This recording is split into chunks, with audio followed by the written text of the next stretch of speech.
उद्धव ठाकरे मनोरुग्ण पुत्रप्रेमापोटी फडणवीसांच्या तोंडी चुकीची विधानं टाकणं सुरू। चंद्रशेखर बावनकुळेंची टीका तर ठाकरेंचं विधान 100% सत्य, राऊतांचा दावा। बुलढाण्यामध्ये आज महाविकास आघाडी आणि महायुतीचं शक्ती प्रदर्शन।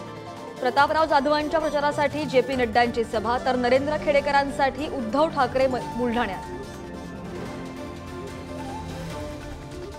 विदर्भातील प्रचारानंतर देवेंद्र फडणवीसांचं मुंबईवर लक्ष।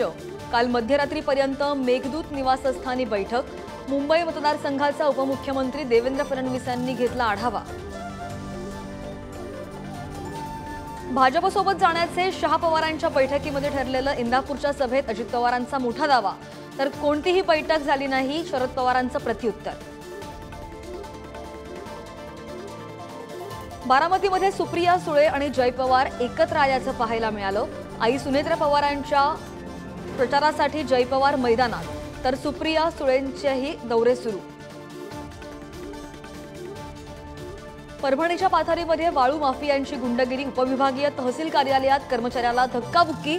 तहसील कर्मचाऱ्यांसमोर वाळूंना भरलेला ट्रक पळवला। शिक्षक भरतीला निवडणूक आयोगाचा हिरवा कंदील। शिक्षक भरती सुरू ठेवण्यास निवडणूक आयोगाची परवानगी।